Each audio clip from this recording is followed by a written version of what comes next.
Today's speech is a new way of working, keys to job satisfaction and extraordinary performance. Nana will teach you not only how to become satisfied and high-performing, he will lead you through the process it takes to get you there. In the next hour, you'll learn powerful daily steps towards creating job satisfaction and igniting extraordinary performance, regardless of your title or amount of experience. So, everybody, please welcome Nana Danso.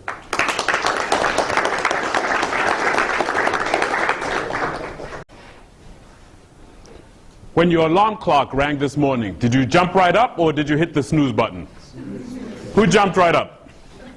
Who snoozed? Who never raises their hand for any reason in public? Have you ever heard of this? Excuse me? Never set the alarm. Never set the alarm. That's great. And you never raise your hand in public. Have you ever heard of this alarm clock called Clocky? Who's heard of Clocky? It's this special alarm clock that jumps off your nightstand the minute it begins to ring. And it makes all kinds of funky noises and shows all kinds of funky colors. So the only way to stop it is to physically get out of your bed and catch it. And this is a great invention, a great innovation for anyone that needs a little bit of an extra push, anyone that needs a little extra motivation. Do you know why most people have a hard time getting up in the morning? Any idea? Sleep lag. Sleep is so good. Sleep is so good. Lack of it. Lack of it. Sleeping extra 5 minutes leads to happiness. Sleeping an extra 5 minutes leads to happiness. Is that what you said? You should write a book about that. You should write a book. That's the title of your next book. It's because people don't really have a sense of purpose. They don't always like the job that they're going to. So if you go to any company and you ask the average employee on any day, hey, how's it going? How are you doing today? The most common three answers that you'll hear are, it's Monday. Is it Friday yet? And then miraculously on Friday, like a resurrection, like a huge weight has been lifted off the chest. Thank God it's Friday. Because at most companies, employees are waiting. Waiting for Fridays, waiting for vacations, waiting for their boss to be nice to them. And the funny thing is, I used to answer the same way. My first job out of college was at the Connecticut Department of Transportation Rights of Way office. You know what a rights of way office is? We build roads. So we acquire buildings, we acquire land to build roads. We go to people's houses and say, hey, you've got to get out of your house because we're building a road. And I was what they call a Connecticut career trainee, with a paycheck as unimpressive as my title. But on the bright side, the hours were 8 to 3:30. Can you imagine having those kinds of hours? 8 to 3:30 with a 15-minute break in the morning, a 15-minute break in the afternoon, and get this, a half-hour lunch. Have you ever worked anywhere for a half-hour lunch? Not, hey, I'm really busy, so I'm just going to take half an hour for lunch. No, a designated half-hour lunch. Have you ever worked in a place like that? If you have a half-hour lunch, you can't leave the campus and go to a restaurant. Because by the time you put your computer to sleep, grab your keys, get to the parking lot, and get to the restaurant, it's time to turn around. Because you have only a half-hour lunch. In fact, comedian Chris Rock said, how do you know whether you have a job or a career? If you have a half-hour lunch, you have a job. And I wanted a career. I wanted a career. So after 18 months at the DOT, I decided to work at an insurance company call center with a 1-hour lunch. But you and I both know there's more to a job than how much time you get for lunch. See, the truth is, I didn't like rights of way. The DOT was the first job offer I received after college, so I just jumped on it. But I didn't like rights of way. And if you've ever worked in a call center, you know how quickly you can get burned out. So after about 13 months at the call center, I went to work for a company called Principal Financial Group, where I helped nonprofit clients with their 401ks. I don't know what I was looking for after college, but I jumped from job to job. And no matter where I worked, I couldn't find my passion. In fact, in those days, my early 20s, I don't even think I knew what exactly passion was. So here's a question. Are you passionate about your job? It's rhetorical. Be careful how you answer, especially if your boss is sitting in here. But think about it. Are you passionate about your job? Regardless of the restructuring, of the downsizing, what's happening with GE Capital, what's happening with your organization. In fact, before the announcement, were you passionate then? And if so, are you passionate now? According to the Bureau of Labor Statistics, 2 out of 3 people that work in America are unhappy with their current work. Why? Some dislike their boss, others dislike their colleagues, and some just actually dislike the work that they perform. I went to Chicago about 3 years ago, and whenever I travel, on the way back I stop in the gift shop and I buy some gifts for my wife and 2 sons. And I found this mug. I thought it was great. I bought it for my wife. It said, "I love my job." And then on the other side it said, "It's the work I hate." And my wife never took it to work. I don't know why. I guess she didn't want to display that. But the truth is, even though it's bad PR to take such a mug to work, she does love her work and she does love her job. I just thought that it was funny. Some people actually dislike the work they perform. And these people show up to the same job day after day, week after week, month after month, and year after year. Does that just make any sense to you? It doesn't make sense. But the real question isn't why are the 67% unhappy? The real question is how do the 33% find a way to be happy? And that's the question that we're going to answer here today. Our only objective here is to design a clear path for you to be in that 33%.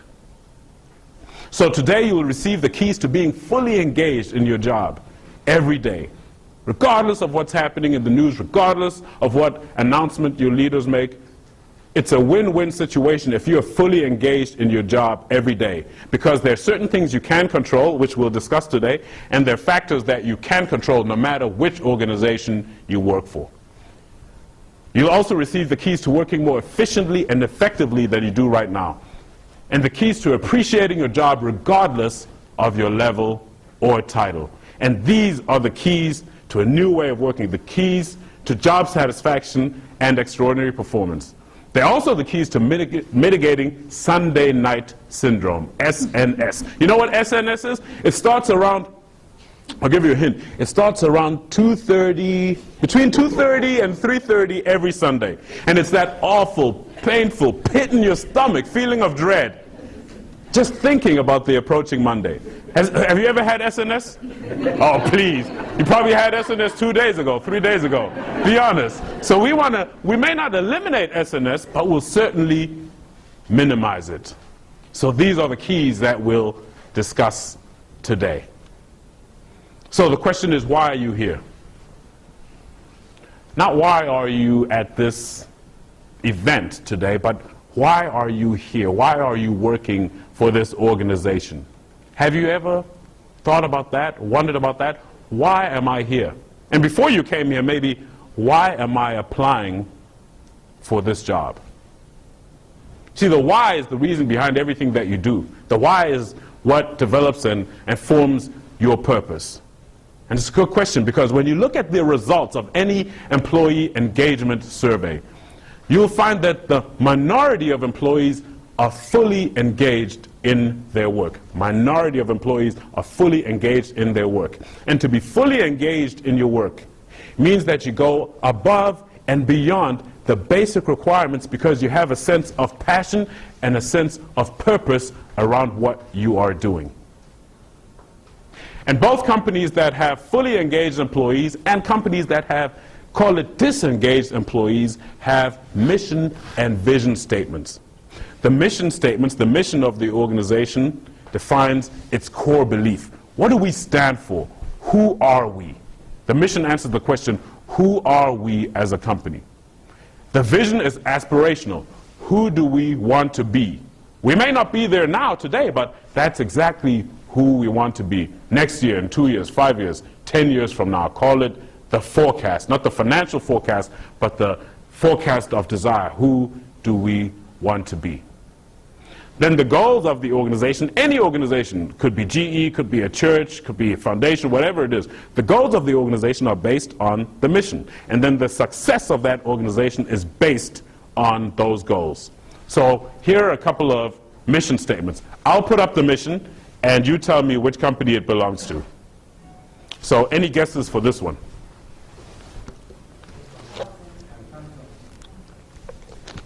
Yep, Naveen and Sim told me this group is very smart.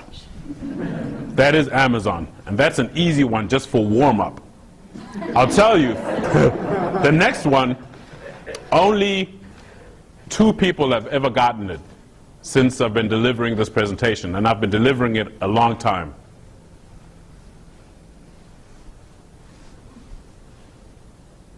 Don't be shy now, this should be a challenge. This is a little boost, an incentive. Excuse me? That's a good guess, but it's wrong. 18, another good guess. Excuse me? Uber? Okay, you're moving closer. You're moving to the right category, so you're doing very well. But it's still wrong. Nope. Nope. Is this Virgin? Nope. Even closer. What's that? Budget. No.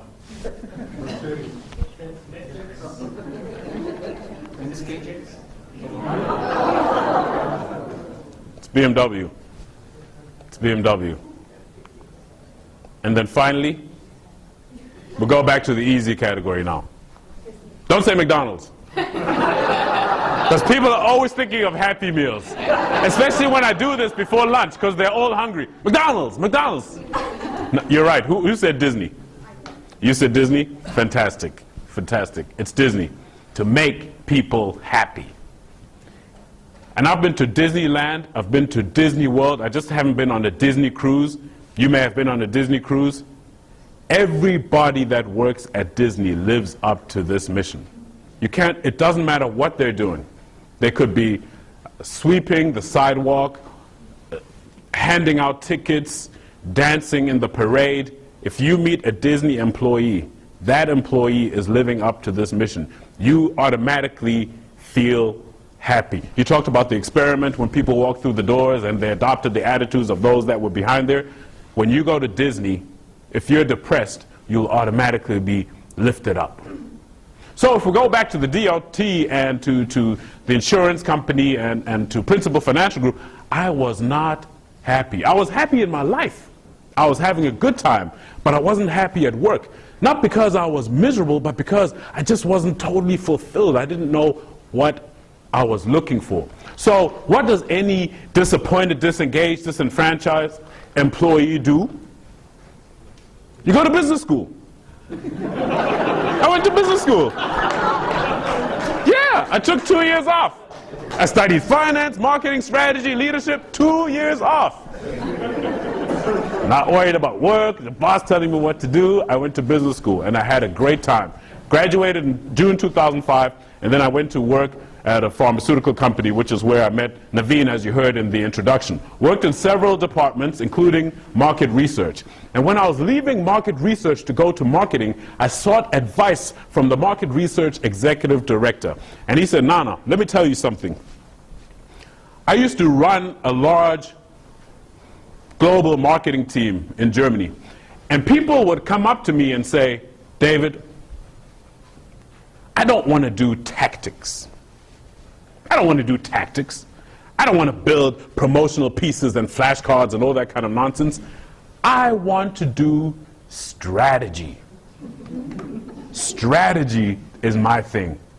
And he said to me, Nana, I would laugh because there's no such thing as sitting in some huge oak furniture adorned executive conference room, smoking a cigar all day, talking about strategy, thinking about strategy. The only way to be successful in marketing, you're going to marketing right now, the only way to be successful in marketing, or any career for that matter, is to figure out the connection between every little thing that you do, everything you do, and the mission of the organization. The mission of the larger organization and the objectives of your brand. He told me that in 2008. And here we are, June 17, 2015, and those words still had an impact on me. And he didn't say it the way I'm going to say it to you in a second. But what he was conveying to me is that you must understand your purpose. You have to understand your purpose. Because without this understanding, you're chasing the wind. Have you ever been busy and you've worked all day, but at the end of the day you say, hey, what did I actually accomplish? Have you ever thought, if somebody asked you, what's your elevator speech right now? Tell me 3 things that you accomplished in the last 6 months. Tell them to me. And this is without preparing for an interview. If you're preparing for an interview, you start to gather all those facts, put them in spreadsheets, read all these books, 101 ways of answering questions, etc. But right now, if someone comes to you right now and says, what are the 3 biggest accomplishments at your job in the last 6 months? What will you tell them? And doesn't mean that you weren't busy if you can't answer like this. What were the last 3 cool things you did for your wife? Now, quick.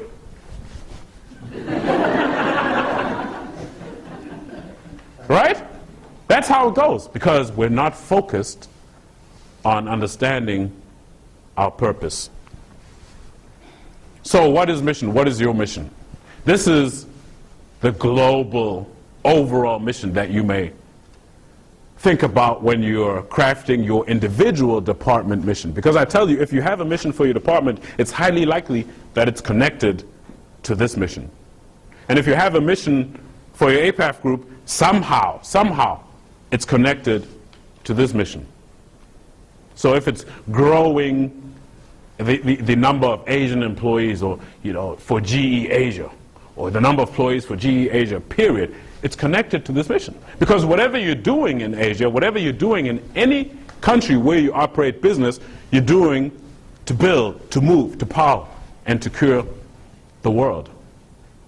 So whether you're mailing a package, signing a contract, answering a customer call, it needs to be connected to the overall mission. And if you're leading people, you need to give them the autonomy to do that. Because if it's not connected, just reject it. If it's not connected, just reject it. Hey, I'm going to work on this project. Let's brainstorm. Hey, is it connected to our mission? How is it connected? Tell me in 3 bullets how it's connected. I'm not sure it's connected. Reject it. Because your time is too valuable to be working on things and going down rabbit holes that are not connected to your mission. Now, there are 2 disqualifiers for finding fulfillment and job satisfaction in any kind of work. 2 disqualifiers. The first is that the company is doing something in which you don't believe. Here's an example. You couldn't pay me any kind of money to work for Philip Morris. I don't care. I don't care if you pay me $1 billion a year. Because their mission and the products that they market are in direct conflict with what I believe. So even though that kind of money could put my kids through college and I could go on all kinds of vacation, I would never find true job satisfaction because I don't believe in their product. And the second disqualifier is that you just can't stand the people with whom you work. Now, I'm just not talking about somebody gets on your nerves. I'm sure even in the last week somebody got on your nerves and you wanted to slap him. But I'm talking about... Oh, that happened to you last week? That happened to you last week. That happened. Who was it? Who did you want to slap? Anyway, look. I'm talking about you just can't stand your boss, you can't stand your colleagues. If these are your situations, you really need to find another job. And if you go to 2, 3, 4, 5 jobs, and after a few months, this is your situation every time, then you need a therapist. Because that's another situation. Then you need to start looking at yourself and not looking at the outside. But outside of these situations, ask yourself, why am I doing what I'm doing? Why am I doing what I'm doing? Austrian psychiatrist Viktor Frankl wrote the book Man's Search for Meaning. Man's Search for Meaning. It's a very deep book. A little bit disturbing, some of the things that happened to him and others in the concentration camps. But it's a very deep book. And in it he said that happiness cannot be attained by wanting to be happy. It must come as the unintended consequence of working for something greater than oneself. So the question is, what are you working for? And even though I didn't find fulfillment at Principal Financial Group, where I was working on the 401ks for nonprofit clients, this is one of the things that they would ask themselves, what are we working for? And then they'll show pictures of children, pictures of retirement locations, just to keep a perspective of what it really was that they were working for. And I think that's a very good thing that they did, to keep people focused. So what are you working for? And if money is your primary driving force, the likelihood that you'll be fulfilled is also very low. That's why you have multimillionaires that are just not happy. Look at the movie industry, look at Hollywood. You have multimillionaires that are not happy. You have bond traders and investment bankers committing suicide. They have all the money in the world. Money is good, and you need money to do things to be functional. But if it's your primary driving force, then the likelihood that you will be happy is very, very low. So ask yourself, what is it that you're working for, and why are you doing what you are doing? So do you enjoy your work? Do you? Is that when you come into work every day, is it something that you enjoy, something you look forward to doing? And if so, does your calendar ever look like this? Does it? Does your calendar look like this? Just full of meetings? Have you ever had this kind of day? You have a 1-hour commute, so you take your 7:30 a.m. conference call in the car. By the time you get to work at 8:30, you go straight to your 8:30 meeting, but you're not paying attention. You open your laptop and you start typing, trying to answer all the emails that you missed because you were at the sales conference last week. And then somebody asks you, hey, Catherine, what do you think about that idea? But you weren't paying attention, so you can't answer. You were too busy paying attention to your emails. You get back to your office and you continue trying to dig yourself out. People keep coming to your office asking you questions and asking you how the sales conference went. So you only get through 3 emails by the time it gets to noon. You decide to go and get something for lunch, but just then your meeting invitation reminder pops up for a meeting with your director. So you skip lunch and you go to the meeting, end up with a ton of action items, which includes dealing with the issue in your corporate office that you have no clue about because you didn't get to that email. You get home at 7:30 and your son wants you to take a bike riding. Your husband wants to tell you about his day, and what do you want to do? Hide in a hole. Hide in a hole. Everybody has had that kind of day. You know when it becomes an issue? When that's your day every day. When that's your day every day. You see, mission and purpose are only one part of finding job satisfaction. That's only one part. If your calendar looks like what we just described every day, you need to ask yourself the question, is the life I'm leading worth the price I'm paying to live it? Yeah, sure, I'm a senior VP making $300,000-$400,000 a year, but I've missed the last 5 soccer games for my son. I've missed the last 8 church functions, and I've missed the last 2 reunions because I've been traveling on business. The money is good. My 529 for my kids is good. My Roth IRAs and all that paid in full, but I'm missing the entire essence of life. So if you're making the money and things are good, is the life you're leading worth the price you're paying to live it? So in addition to figuring out your purpose, in addition to figuring out what the mission is, what the mission of your organization and your general mission, your mission statement as a person, you need to take an introspective look at your work and your life habits. What are your habits? What are you doing right now as we speak? What are your habits every day? What do you do when you get up? What do you do when you come right to work? Do you go to your email right away, or do you think about your task list and what you have to do? Do you start typing away frivolously, just trying to clear out your inbox and at the end of the day not having accomplished anything? Or do you go for the goals that you've set, regardless of how lofty they may be?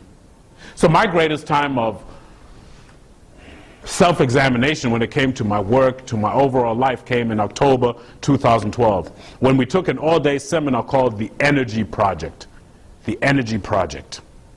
And in it, the instructor asked us several questions to help us to think about how we were living our lives, both at work and also outside of work. Several questions. And I've taken 3 that I ask my audiences when delivering this presentation. Now I'm going to ask you those questions to get you to think about the answers. They are yes/no questions. Just think about what your answers are when you see them. Are you eager to get to work in the morning? This is not just Monday, this is every day. Every day. Are you eager to get to work in the morning? Do you focus your attention on the most important priorities?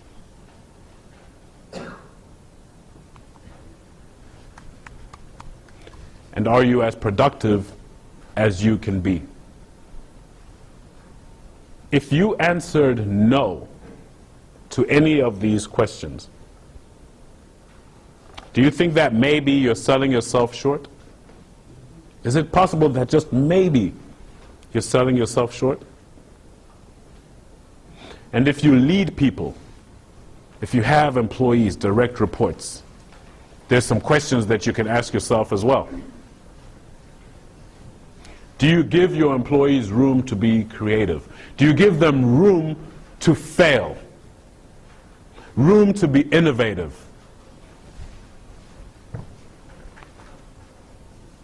This one is so obvious, but I have to ask it anyway.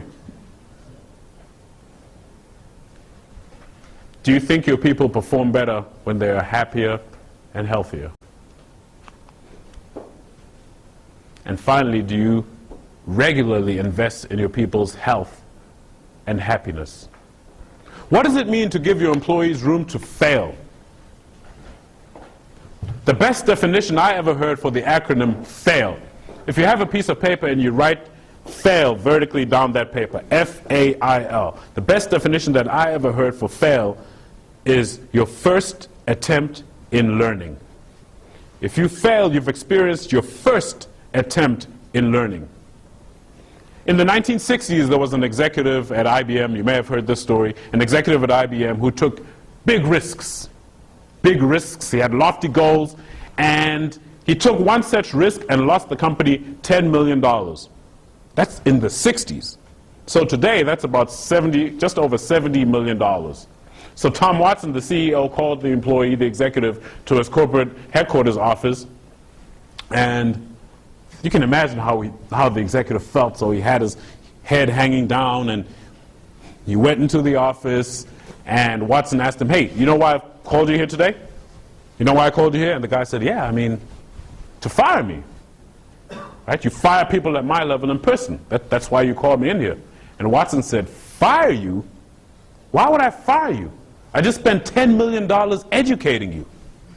I'm not going to fire you." Yeah, that was his lesson.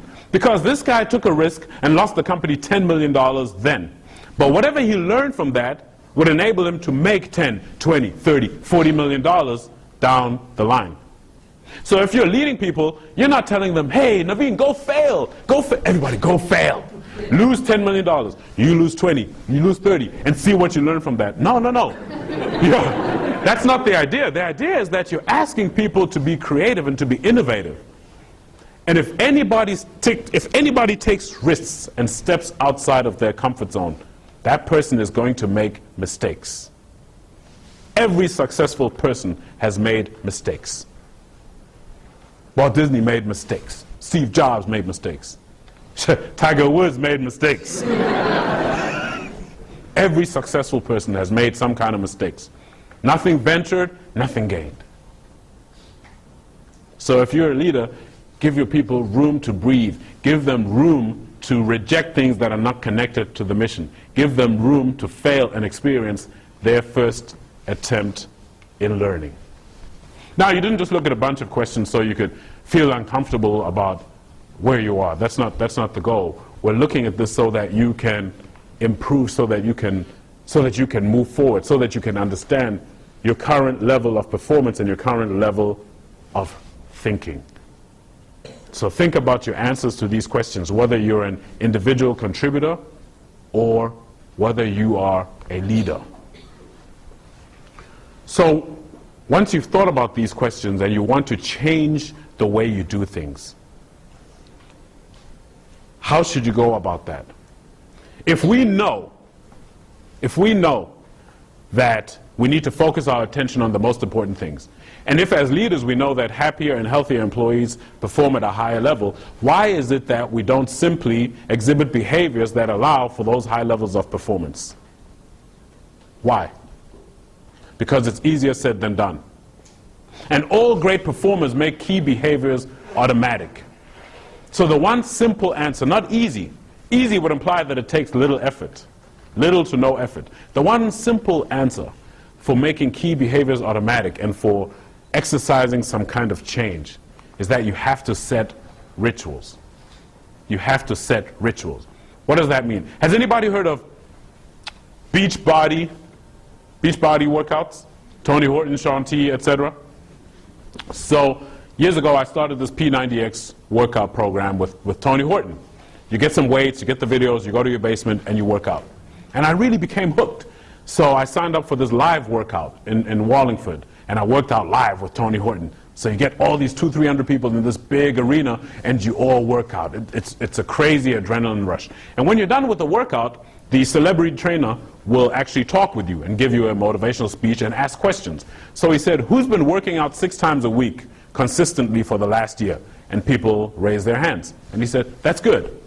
You know that some people tell you if you work out 2-3 times a day, you're working, you're busy. 2-3 times a week, you're working, you're busy. That's okay. You're doing something better than nothing, right? 2-3 times a week sounds pretty good. So he said, okay, who in here brushes their teeth 2 to 3 times a week?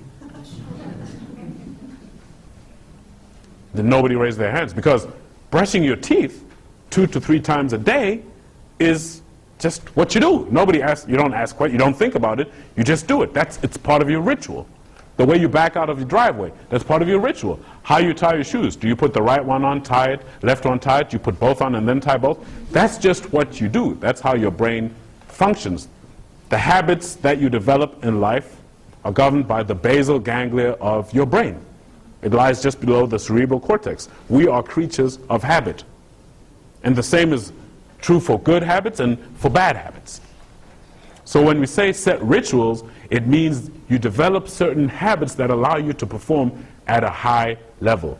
Things that make your behavior automatic. Most people are addicted to their smartphones. And back in the day when we had Blackberries, that's why they called them crackberries, because as soon as they vibrated and the light flashed red, it's no emergency. What's really, think about it. What's the definition of an emergency? There's no emergency. What's the likelihood that someone is calling to tell you right now that your uncle is in the hospital?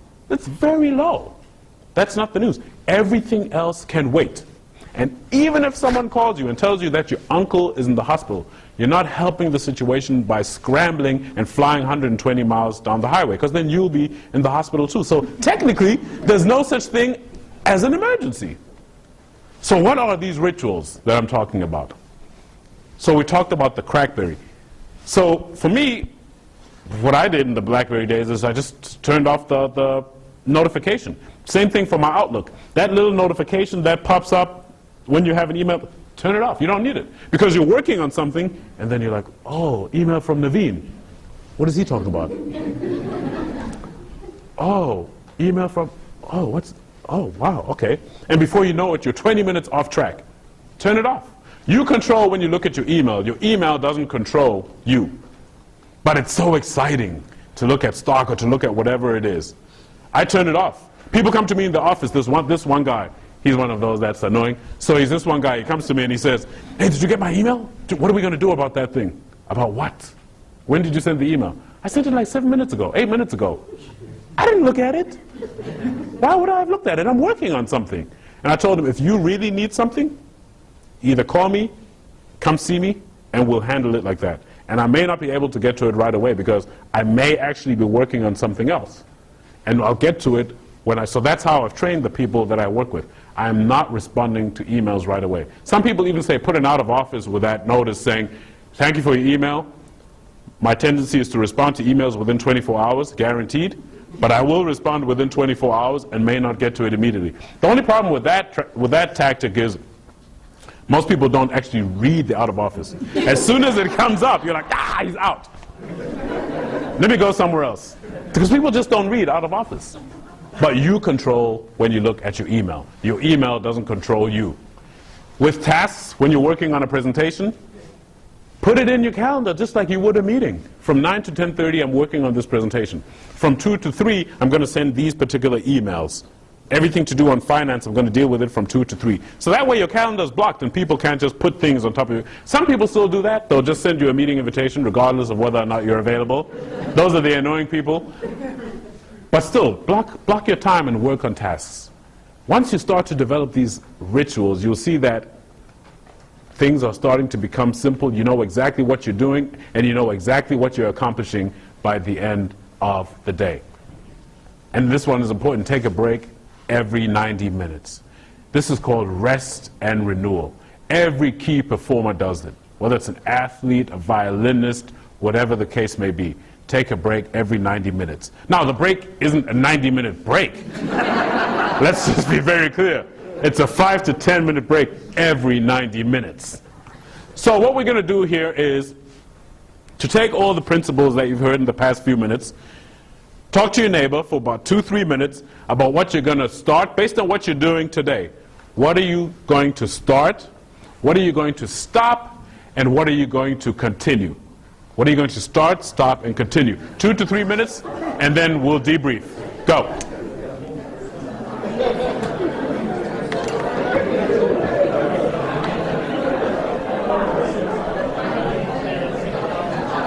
And let's bring it back in. All right, who'd like to volunteer? Anything, it doesn't have to be all three. It can be either a start, stop, or a continue. Who'd like to volunteer? Anybody? Yes, please. So I'll go to continue. I just shared with him. So that email notification thing, yes, it's off. Good. And the reason it was off was because I thought it intruded on my privacy. Okay. We do a lot of WebEx sharing, and there were times that things would pop at the wrong time. Didn't want it to pop, so that was the reason I turned it off. But yes, I could relate that turning it off has made me more productive because I don't look at my emails all the time. That's fantastic. And that's actually a double, that's a great reason. Because I sent a link message, an IM message, to someone who was on a call that I haven't spoken with for a while. And so I saw everybody that was on the call, and I started to link. I said, what, you've forgotten about us ever since you went back into the field? What? Forgotten about us already? And the IM popped up for everybody. Because she was the one who was going to present. And I didn't realize that. And luckily, I didn't say anything. Can you imagine? Ah, these idiots, we have to discuss this for the 10th time. Oh boy, so that is fantastic. Thank you for sharing. And for sharing, you get my book, Real Magic, Breaking Through the Illusion of Success.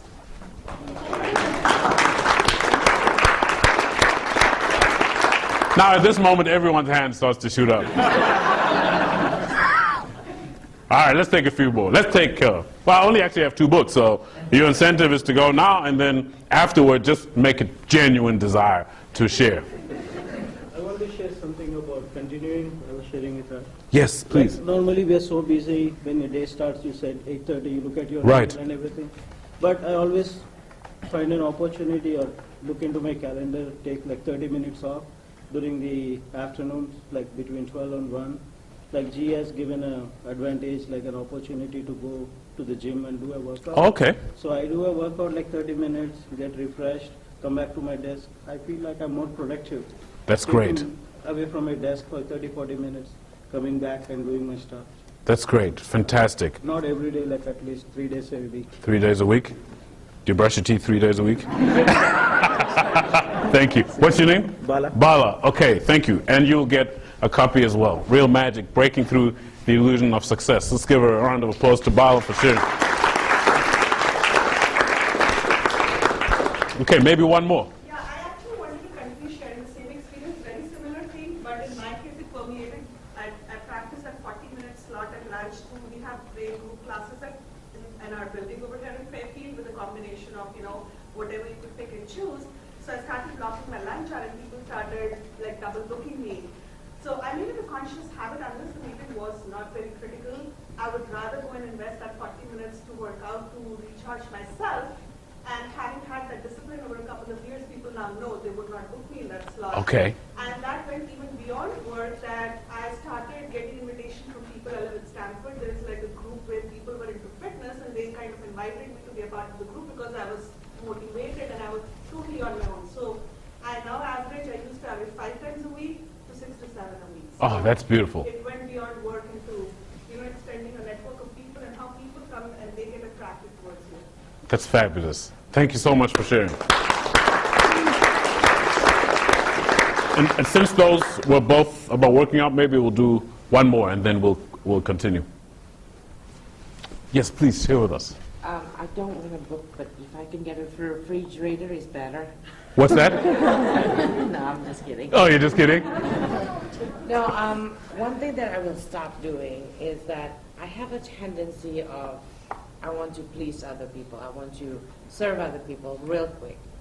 I want to stop receiving requests and do it right away.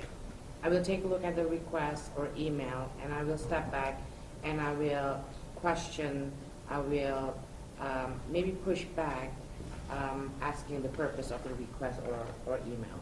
Okay. I think that's what and That's very good. with him too, because sometimes requests or questions or anything like that happens 5 times in the range of 2 hours.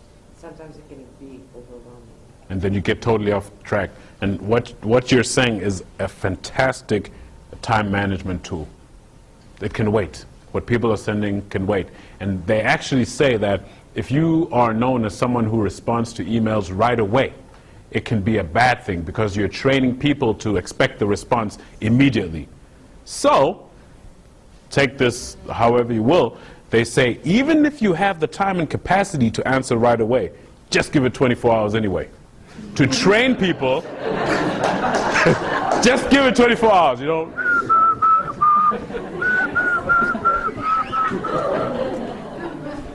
Because then people start to know, she responds. She'll always get back to you. But just give it a day, because she has other things to do. So that's an excellent time management. Who spoke about the working out? What's your name? Amisha. Amisha and? Donna. Okay, and Donna. Fantastic. Thank you. 4 hours too long. when I don't know, like expectation, but in GE, most of the time, if it's 24 hours, you're like, is this person out? You're on vacation? Like, What is the person asking? What's their request, you know? oh, no, just general, like when you're asking a question, I hope to get a response within the same working hours that I was there. Like, That's what I'm saying. If it's not 24 hours, basically it's on your own time. Yeah. It could be an hour, it could be 2 hours, it could be whatever. So you will respond. And it doesn't mean that you're not proactive. It doesn't mean that you're not responsive. It just means if I email this person, it'll take 24 hours before the response comes. If I need it before 24 hours, I need to go to her office or I need to call. But email is 24 hours. And then you start to train people how to communicate with you based on the urgency of the request. Because some executives and even others, they email during the weekend because that's when they catch up. And then you're hanging out with your kids and you're receiving emails on the weekend and you think you need to respond right away. Even though the request is not urgent, the person is just catching up.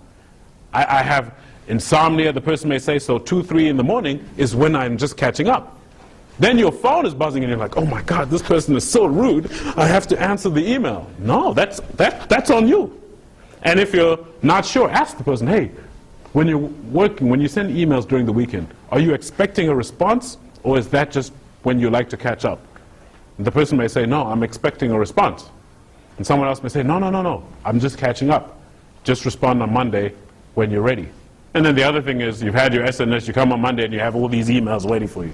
So sometimes you may feel like you can't win, but it's all about communication. I certainly appreciate what you're saying about 24 hours being too long. It's whatever time frame you're comfortable with and however you want to communicate to people that they should communicate with you. Well, one thing you can help people is to set up a reply date. Say, send you email, please reply by a certain date. So people let people reply. That's a good point as well for the sender to give an actual deadline. That's an excellent point. I also do one thing, like basically I block 1 hour like every day, so like whatever important emails that I have like 25, 30, I respond to those emails. During which are that time. important. Yeah. Yes. During that time, and the rest can wait. Yes, Yeah. and that's what we're saying for the tasks. Set up 9 to 10:30 to work on your presentation, 2 to 3:30 to answer emails, so that's part of your rituals. That's very good. Yes. I have a question. I know all this thing, if we think about it from a time management, I totally agree. But I'm thinking from a generation, the whole comfort, how comfort people deal with all this new way of communication. The younger generation may think this is like a phone call where you just talk to me in front of me. That's email to them, maybe. So for that, I'm just thinking maybe it depends on who we deal with. Maybe some young people just think, Yeah, I should. That's Yeah. why I talk to people. Yeah, it's a great point. There's a lady by the name of Connie Deacon, and she wrote a book called Talk Less, Say More. Talk Less, Say More. And she's an expert in communication. She used to be on TV, the radio, and she knows everything about communication. And in the book, she says that you have to understand people's PMOC, P-M-O-C, preferred method of communication. So if Naveen is an email person, and I need something from Naveen, I need to understand his PMOC, because he'll respond in email. He may not like me just showing up at the office. So I need to understand, and this is especially true for executives. If you're working with an executive, you're going with his or her PMOC. It's that simple. They're not going on yours. So it's important to understand people's PMOC, generational PMOC as well. Who needs what from whom? So it's very important to have. So communication is a whole another topic, but it's very much part of exceptional performance. So we'll dive in, ask a couple more questions at the end, and then we will wrap it up. So what are you going to start? What are you going to stop? What are you going to continue? All performers, God bless you, make key behaviors automatic. All performers make key behaviors automatic. Michael Phelps' training routine and eating routine, everything he does, how he does it and when he does it is automatic. Michael Jordan, Tiger Woods, LeBron James, their training schedules, their eating schedules, bodybuilders. I have a friend, he lives in Denver, he's a bodybuilder. Everything is automatic. When he eats a snack, what he eats, how many calories, how many peanuts, exactly, how much protein. And often when we think about performance, we don't think about work as a place where we're performing like athletes perform. Sure, we have a performance review, but we often don't think about it like performance. But it is performance. It is performance. So, a part of exhibiting extraordinary performance and creating that job satisfaction is figuring out your purpose, understanding the mission, connecting everything to that mission. We just took an introspective look of our work and life habits.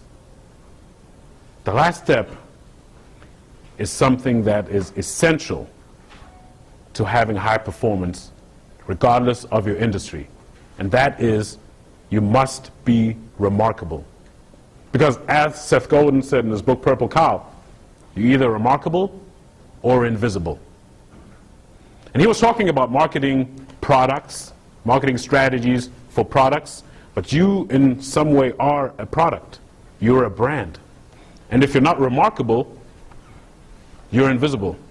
Think about it. If you don't stand out, if you're mediocre, everybody's mediocre. I know we have the bell curve. Most people are mediocre, so you don't stand out. And you don't want to stand out on that end. You want to stand out as being remarkable. So the question is, how do you become remarkable? So in January 2004, my wife Kelly and I went to Disney World for our honeymoon. And one night we went into this store called Magic Masters. Who's been to Magic Masters? Usually the person who's been to Magic Masters gets picked as a volunteer. So since no one has been to Magic Masters, I'm going to ask for a volunteer so that we can show everybody what happens at Magic Masters. So who would like to volunteer? Or who would like to be voluntold, as they say? All right, please come. Let's give her a hand.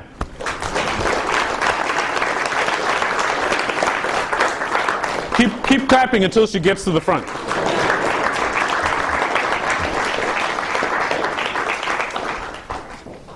And what is your name? Veena. Veena.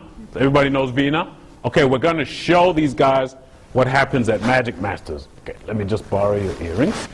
Would you like to come right here in the front so everybody can see? Are you good at following directions? Yeah, good? Okay. Hold your hands out like this. Go like this. Go like that. Good. So far, so good. Can everybody see? Yeah? Okay. So we're going to do a practice run through first just to get you used to the routine, okay?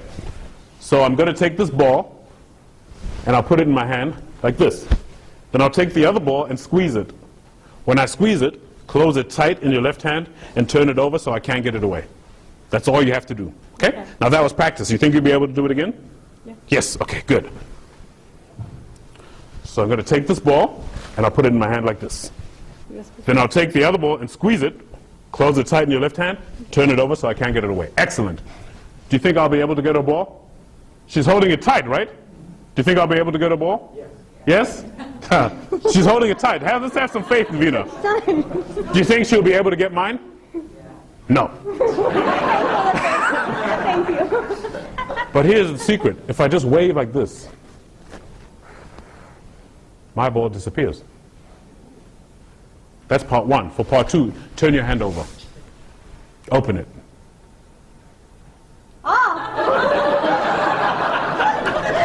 Okay, let's start again from scratch. We'll put one in each hand, okay? So I'm going to grab one, and I'm going to grab, let me take it, two, and I'm going to squeeze them together real tight, okay? Close your hand, turn it over. Okay, now, do me a favor, just wave over her hand. Just wave. All of you guys, just wave. Just wave, wave. No, wave like a magician. What's this? Wave. All right, wave. Okay. Did you feel what happened after they waved? Did you feel anything? No? Turn your hand over. Open it. Oh my God. All right, let's give Vina a hand.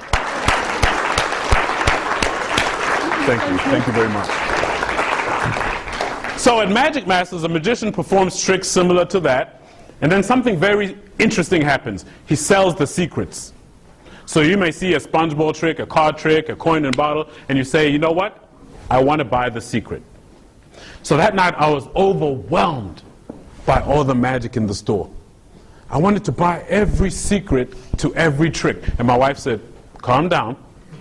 I know you're excited. We can buy a few. So we bought 3 secrets for $59.95. I couldn't wait to get back to our hotel room. For the wrong reasons on a honeymoon, right? But I couldn't wait. And when we got back to the hotel room, I made 2 very disappointing observations. The first was that the secrets to the magic tricks were unbelievably simple. They were borderline silly, such that I started to doubt my intelligence and say, could I really have fallen for something so stupid? But the second observation was even more disappointing. Even though the secrets were simple, the moves were unbelievably difficult to perform. So after about half an hour of fumbling around with the cards and balls, I pushed them aside and I said to my wife, baby, these tricks are hard.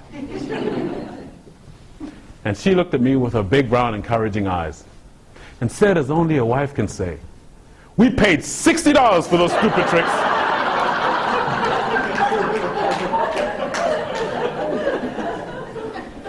So you'd better practice. And that's exactly what I did. I practiced. And that night in that hotel room, I discovered the secret to growth and development. You see, I thought I could just pay $60 and buy my way in. Pay $60 and instantly create magic. But it doesn't work like that. What I've learned over the past 12 years of performing magic is that it often takes magicians weeks, if not months, to perfect a simple move. A move that the audience may not even see. They just see the magic that's created. And it's those weeks and months of deliberate practice that create magic. So the secret is that you are the magician of your life. You are the magician of your life. So how do you become remarkable in this work environment? You have to practice. You absolutely have to practice. Throw out the principle of born winners. Are there people with some talent? Do the athletes that we spoke about have some talent? Some height advantages? Sure. Some dexterity? Sure. But you have to practice. And so you might say, well, can I practice negotiating? Can I practice deciphering financial statements? Can I practice giving evaluations and feedback? Sure. In many organizations, they give feedback twice a year, mid-year review and end-of-year review, and no feedback in between. And then employees are surprised at the feedback they receive at the end of the year. So can you practice giving feedback? Sure. How? By giving feedback frequently. By giving feedback immediately when something happens, negative and positive. You don't only have to give negative feedback. Hey, congratulations on that presentation. Congratulations on how you discussed that complicated situation with the client. I really like the way you delivered the message and the way you took accountability and ownership for what you did. Great job. Keep up the good work. You can do that at any point. And you don't have to be a supervisor to do that. You can do that to a peer. You can pull a peer aside and say, hey, listen, Maybe you should try to read some body language because they tuned out after 5 minutes and you kept going on and on. So maybe next time you have a fewer number of slides. You're a great presenter, but maybe a fewer number of slides. People appreciate feedback. So sure, you can practice. Sure, you can practice. Can you practice making judgments and decisions, interacting with people, seeking information? Absolutely. Absolutely, you can practice them all. So we're running a little bit out of time. I want to make sure that you get out of here, so I'll take 2 questions. I will stay around a little bit afterwards for more questions and interaction. I'll take 2 questions, and then we'll wrap it up. So what questions do you have? Maybe 3. I'll take 3 questions. What questions do you have? I'm curious what you are teaching now does it apply to millennials? They don't really work this way. What do you mean? Millennials. Yes, but what do you mean they don't work this way? I mean, I know the focus and everything is rituals is important, but they don't go by rituals. They don't go by rituals? You don't think so? I think, I know where you're going. So the work ethic, oh, yes, good point. So she's saying, how does this apply to millennials? Because they don't go by rituals, they don't go by practice. So how does what I'm saying now apply to millennials? Thank you for letting me repeat the question. I think millennials have a different style of work and a different ethic. So when you have 4 generations, we're at a time where you have 4 generations working in the same place. So everybody has a different style and a different form of communication. And the reputation that the millennials have is that, hey, they want things quick, chop, easy. I don't necessarily have to work for it. If I'm not good at this, I'm out of here, right? But if they adopt these principles of practice, whether it's presentations, if you're a millennial, generation, whatever it is, let's take presenting as an example. Sometimes people say, you know what, I'm just going to wing it. Put some slides together and I'm going to wing it. That's my style. Somebody may do okay. And the point about job satisfaction and extraordinary performance, think about extraordinary. You already may be good, and I'm sure you are good, but we're talking about next level. So there'll be millennials that are good, but to get to that level of being extraordinary, I really suggest that you apply these principles of practice. And that's why I used magic as an example. Let's take not work. Let's take being a magician. If a millennial starts and says, I want to get into this field, and an old card magician, right, 60, maybe 70 years old, starts to teach that millennial the tools and the tricks, that person has to practice. Otherwise, it won't be as fluid. And that's why I use magic as a metaphor, because I believe it applies to everything in life. Though I appreciate that styles are different. So you're absolutely correct. And if you want to discuss more afterward, let's do so. Okay?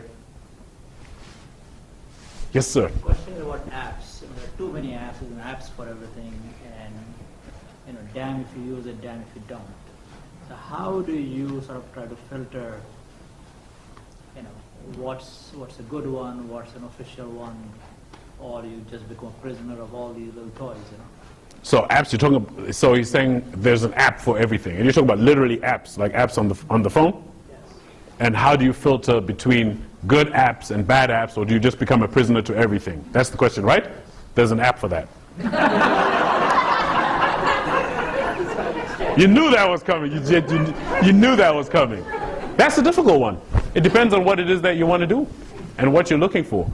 Everybody uses apps. Apps are rated. You can talk with people about apps, what's good, what's not good. And the other thing is to take that risk and try it. So long as it's not something that is causing you to lose money. I mean, when you're doing E-Trade and things like that, you need to be careful. But otherwise, most apps are kind of fun. You could try it out and see what happens, confer with others and see what their opinion is, especially all the iPhone users. One more question. I'd be interested in getting to know your success story. Like, it's just clear that where you are from working at a corporate marketing job to now, you sound like an author. You sound like you're an inspirational speaker. Yep. And a magician. I'm just curious how you find your niche and make that transition.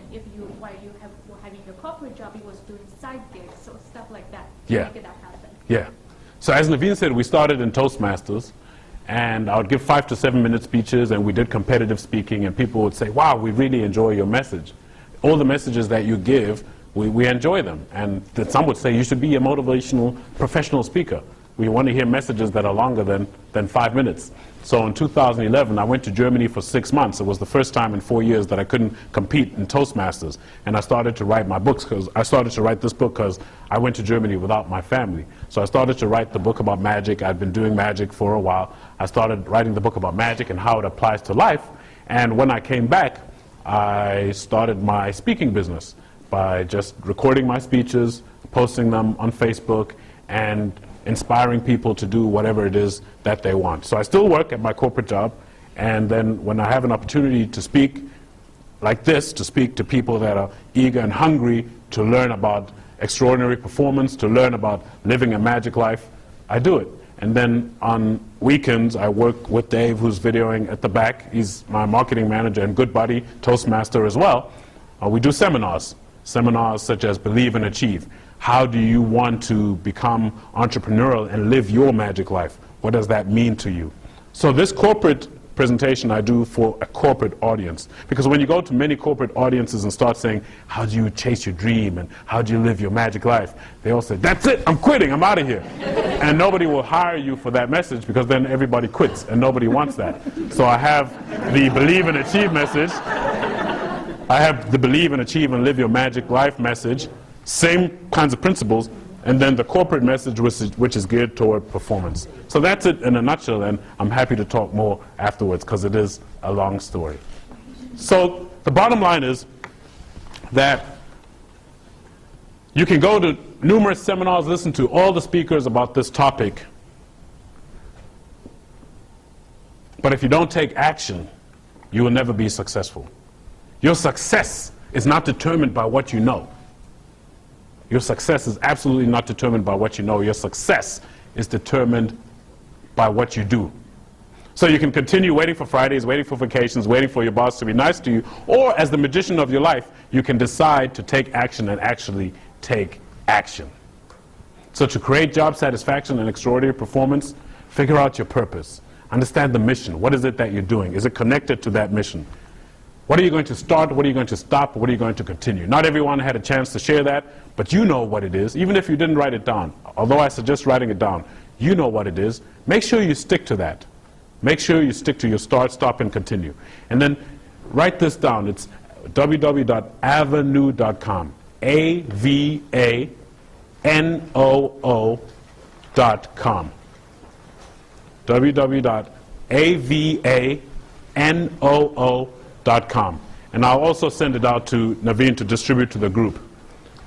avanoo.com/Nana Danso. That's my name, Nanadanso. I'll send it out as well if you don't capture it now. And that's a program, and then there's a code, which is just Nana Danso, Nanadanso 1906.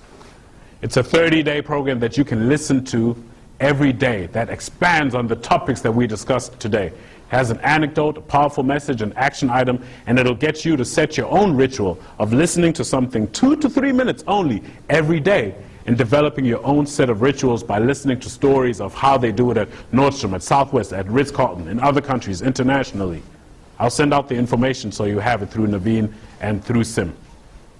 So you understand your mission, your purpose, start, stop, and continue. Remember your inventory of work and life habits, and finally, become remarkable. Because remember, you're either remarkable or you're invisible. Thank you.